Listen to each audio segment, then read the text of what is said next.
let's talk about codependents and narcissists. So in your experience, do codependents and narcissists attract each other naturally, so to speak? So they absolutely magnetize each other. It's kind of a cliche in movies that there's the good girl and she's attracted to the bad boy.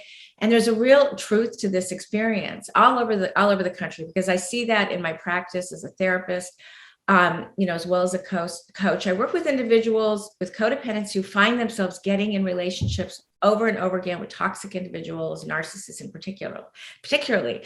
And, this brings up the question, is there this magnetic field that's going on between the two of them? So, we know that in addiction research, the relationship between a codependent and narcissist is sometimes known as a dance.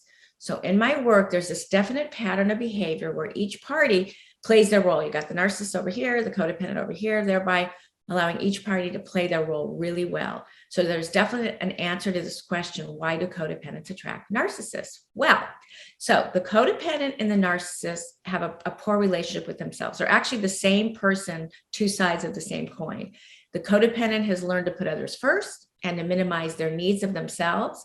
And the narcissist is totally opposite, but they both have early abandonment issues generally. But narcissists place themselves above all others, with the only goal is to meet their narcissistic supply, which is to exploit somebody else's needs. So the codependent is perfect for that.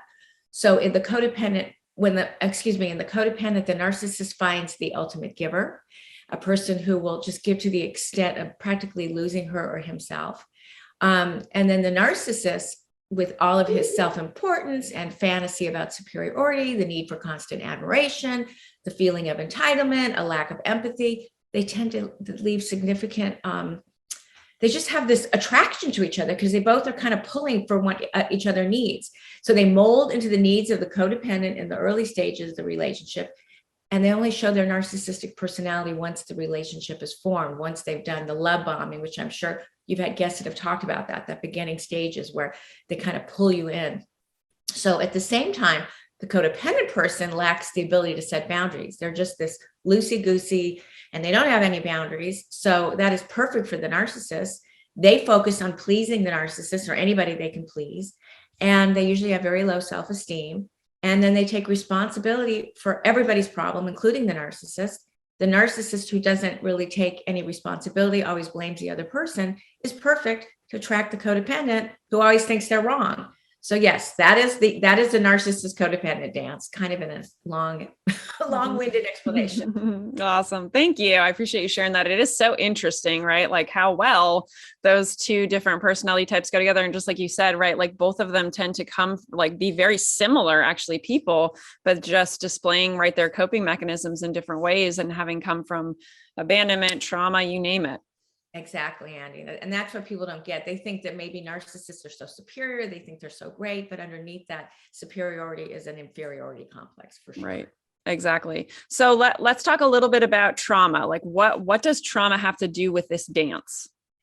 Well, first I want to say that you don't have to come from trauma to get involved with a narcissist, because a lot of people think that's the only person that, finds the narcissist because of their own unmet needs. And I'll get into that. And it's very common. But for anyone out there who had a healthy childhood, you can just be a very loving, compassionate, individual that just fell into the trap of a narcissist web. So please don't think you had to have trauma. But generally, when you don't receive what you needed as a child, your emotional growth is going to be stunted. So if you were neglected or abused, had emotionally unavailable parents, maybe you were parentified, maybe you had to be an adult child very early on in life because your parents were like immature children themselves. Victims of trauma have sort of a false reality of themselves. They don't know who they are. They never bonded correctly. They were neglected.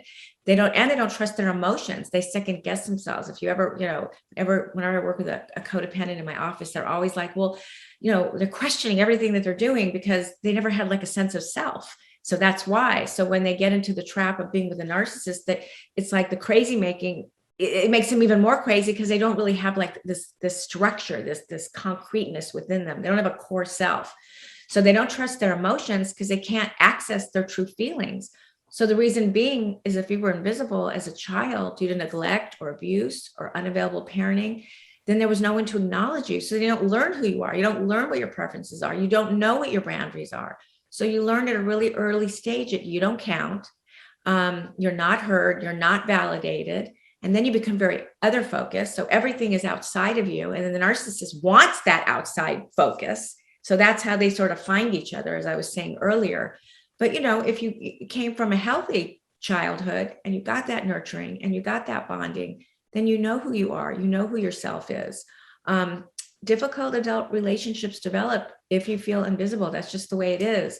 Your home was unpredictable. You were dismissed. You were shamed. You didn't receive the love and validation, acknowledgement you needed.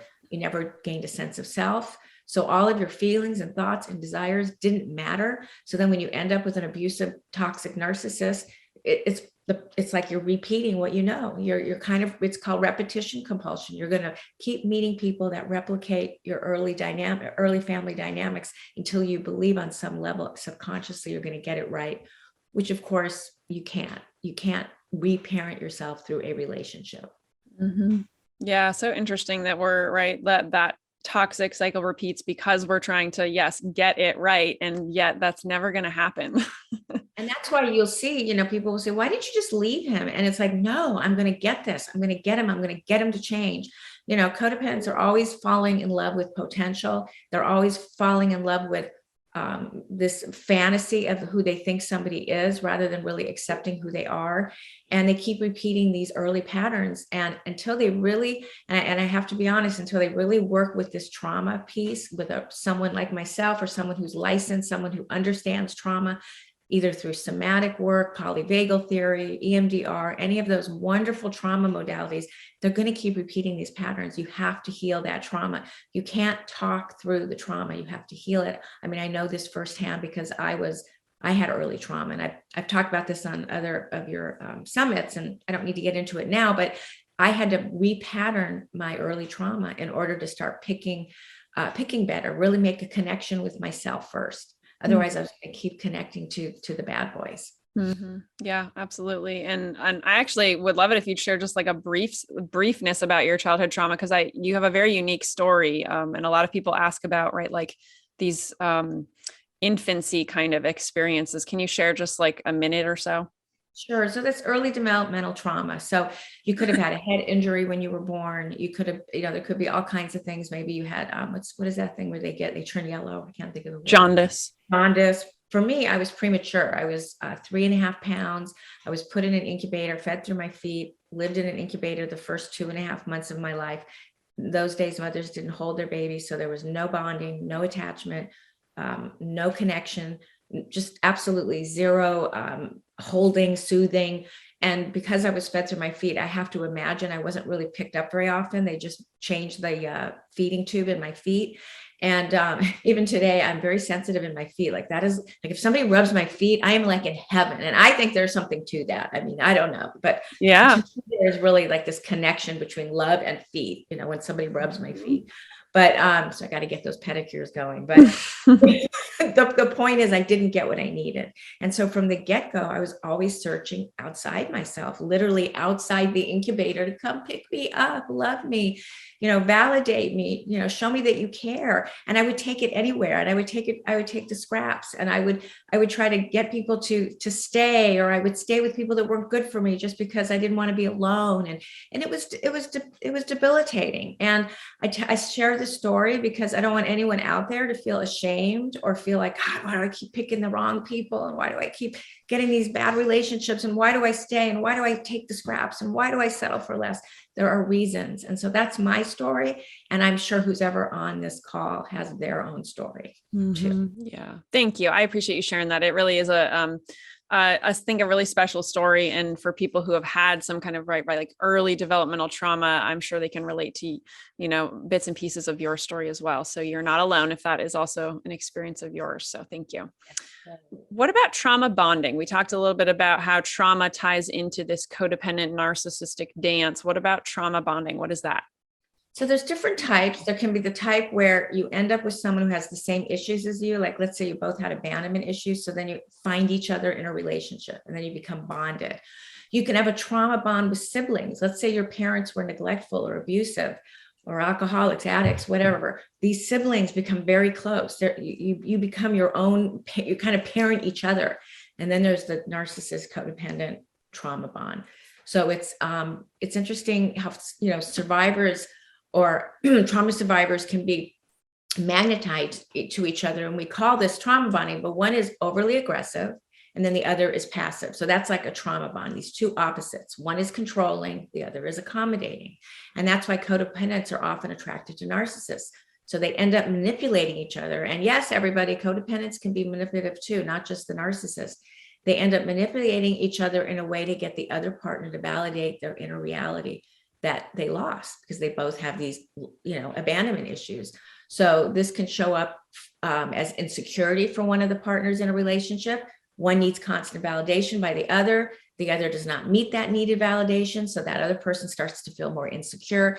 And when you have this kind of dynamic of a trauma bond, you have a very insecure attachment going on. And what we're trying to do in life is move towards a secure attachment where we feel safe and secure. That's the relationship we want. A trauma bond is a very unsafe relationship. So the other partner is not giving constant validation, not even understanding this pathological need for this validation. And then the insecure partner kind of goes on a spin cycle because they're not getting what they need. And so the cycle goes. And so there's also what's known as, there's different aspects to trauma bonding, and I'm just trying to kind of put it in a nutshell, but there's cognitive dissonance where the narcissist will love bomb you and then discard you, love bomb you and then devalue you, love bomb you and then stonewall you. And so there's this up and down, up and down, up and down, up and down. And so this creates this addiction to the narcissist. This trauma bond is actually an addiction. You actually are addicted to the peptides of the trauma of the up and down, up and down. And so that's why people have such a hard time getting out. They're just so stuck. They're absolutely stuck. And then of course, if there was gaslighting, crazy making going on, they're second guessing their reality. And the narcissist is part of that manipulation. And so that's really that's why trauma bond is so lethal. And that's why we have to have so much compassion for someone who's been in a domestic violence or relationship with a narcissist or toxic person, because there are actually physiological things that are happening in their body that keeps them stuck. Yeah, it's so amazing. Then it gets into the kind of like addictions. And we don't often think about addictions in that way, right? Where we can actually truly, right, have these bodily addictions to things. Like you mentioned peptides, right? Like what a fascinating thing that, right, our bodies can crave those different things, or crave anxiety, fear, those kinds of things, because that's just what we're used to. So absolutely. We can get addicted to any kind of emotion. And it's very difficult to break, but it isn't impossible. And that's what I really want to say is that just, ask yourself, this person that I'm with right now, are they bringing me towards a secure attachment, or are they bringing me to an insecure attachment? And if the answer is insecure, then you're probably with the wrong person. That's a great question to ask. I love that. So let's talk also about love bombing. You mentioned it a few minutes ago, but what is that? Most people probably know what it is as it relates to narcissists, but any thoughts on love bombing? So love bombing is that over the top, courtship where first you meet someone and, they're sweeping you off your feet. You have all these hormones going on. Okay. Some of that might be normal, but the love bombing goes totally over the top. They're going to lavish you in gifts. They're going to, give you plane tickets for vacations. They're going to tell you that you're the one. I mean, I had a guy last year say, I didn't see him again. He's like, I'm going to marry you on the first date. It's like, no, that's not a normal thing to say to someone you've just met. And I don't want to take away this ideal fantasy that people might have of what falling in love looks like. Sure, you can fall in love and have all this excitement, but when it starts being over the top, you really got to kind of take a look. Like if they're saying things like, I love everything about you. I never met anyone like you. All my other girlfriends were crazy. You're perfect. You're the only person I want to spend time with. And then they call you and they text you incessantly because remember, they have abandonment issues. So they need constant connection to you. And if you're the codependent, you're like, oh, I love this. This is meeting my validation needs. Oh my God, they want me. And so you're getting all your validation from this crazy person, really, because it's not normal to be texting, calling, but they're trying to suck you in, manipulate you. They're going to say things like, we were born to be together. It's fate that we met. You understand me more than anyone. We are soulmates. And then they want a commitment immediately. Like, I want to be like the guy that said, I'm going to marry you. Like, I want you to be my girlfriend right now. It's like, what? You'll know. I mean, you will know, you'll have this like icky feeling, like this is not normal. Like this is not slow and steady. This is not, this is fast and furious. And it can seem exciting. You think of the movie Shades of Grey, like, oh, he takes her on a helicopter and blah, blah, blah, blah, blah. It's just a fantasy, really. I mean, let's be honest. So the biggest thing though about love bombing that you really want to look at is if you try to say no and you try to set a boundary and they like flip their lid, that's the best way I can describe it. You're dealing with a love bomber narcissist because they don't like boundaries. They do not like the word no.